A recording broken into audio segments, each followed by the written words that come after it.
সুপ্রিয় দর্শক, আপনারা দেখছেন ভয়েস অফ ক্যালকাটার পরিবেশনা। দর্শক, কোটি মানুষের মনের কথা আমরা আগেই ভালো ছিলাম। শেখ হাসিনার আমলে আমাদের জীবনযাত্রার মান ছিল সম্মানজনক।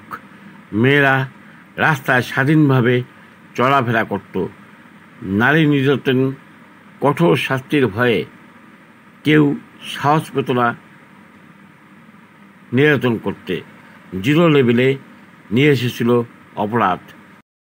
যে কোনো অপরাধ সংগঠিত হলেই কঠোর হাতে দমন করতেন প্রধানমন্ত্রী শেখ হাসিনা। মানুষ তার আমলে খেয়ে পড়ে থাকার নিশ্চয়তাটুকু পেয়েছিল। সর্বস্তরের মানুষ। ইউনূসের আমলে মানুষের বেঁচে থাকার নেই কোনো গ্যারান্টি। তাই স্বাধীনতা দিবসের প্রাক্কালে ভুক্তভোগী মানুষের মনের কথা আমরা আগেই ভালো ছিলাম। শেখ হাসিনার সরকার বারবার দরকার। তাই প্রধানমন্ত্রী শেখ হাসিনাকে অবিলম্বে ফিরিয়ে এনে দুঃশাসনকে প্রতিহত করতে সবাইকে আন্দোলনে ঝাঁপিয়ে পড়ার অনুরোধ জানিয়েছেন ভুক্তভোগী জনগণ। দর্শক, দেখতে থাকুন সেই সব ভুক্তভোগী মানুষের মনের কথা ভিডিও চিত্রে। Voice of Calcutta. এই যে হাজার হাজার লক্ষ লক্ষ টাকা দিয়ে সমন্বয়ের যারা আছে, বিভিন্ন জায়গায় সমাবেশ করে, এই টাকাগুলো কোথায় পাইল এটা জাতি জানতে চায় না। সাজিলের গায়ে আপনার 250 টাকার পাঞ্জাবি আছিল, এখন 15,000 টাকা দামের পাঞ্জাবি। এটা বাংলার মানুষ জানে না। টাকা যে দুর্নীতি হইতেছে এটা বোঝে না। বিভিন্ন স্টুডিজেও তারা সমন্বয়ে যারা আছে সাদাবাজি করছে। বিভিন্ন মাস্টার, বিভিন্ন শিক্ষকের সাথে তারা অভদ্র ভাষায় কথা বলছে। বিভিন্ন প্রশাসনের তারা বিভিন্নভাবে হয়রানি করছে। এগুলো তো শিক্ষকের কাছে, ছাত্রদের কাছে শিক্ষক কোনো সময় আশা করে না। কালকে আপনারা দেখছেন হাজার হাজার বিশ্ববিদ্যালয়ের ছাত্ররা, হাজার হাজার বিশ্ববিদ্যালয়ের ছাত্ররা ওখানে গ্যাঞ্জাম লাগছে। হাসানাত গেছে ওখানে সান্ত্বনা দিতে। এই মেয়া, তুমি তো এতদিন মেয়া তোমার 150 টাকার গেঞ্জি ছিল তোমার গাড়ির ভিতরে, এটা বাংলার মানুষ দেখছে। আপনার সাজিলের গায়ে আপনার 250 টাকার পাঞ্জাবি আছিল, এখন 15,000 টাকা দামের পাঞ্জাবি। এটা বাংলার মানুষ জানে না।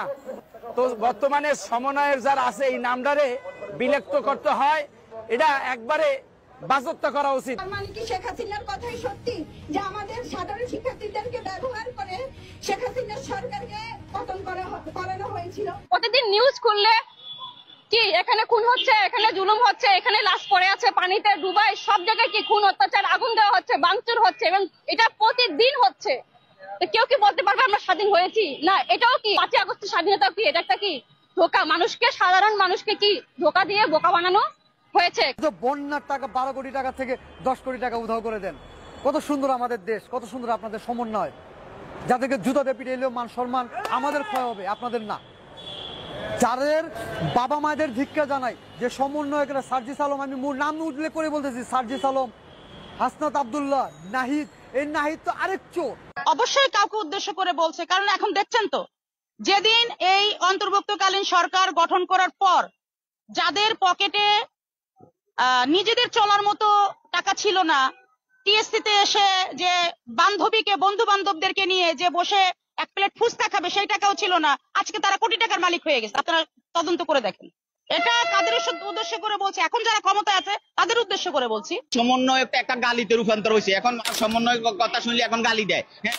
কারণ 1971 সালে যারা দেশের বিরোধিতা করছে তাদেরকে রাজাকার বলে। তাদেরকেও এখন জনগণ আর অন্তর্বর্তী সরকার বলতেছে না, তাদেরকে বলতেছে সমন্বয়ক সমিতি হয়ে গেছে এই অন্তর্বর্তী সরকার। এই অনেক অনেক অনেক গুণে ভালো ছিলাম, অনেক গুণে ভালো ছিলাম। আমি 100% সুবাদ জানাই তাকে। আমি নামাজ পড়েও দোয়া করি যে সে আবার আসুক।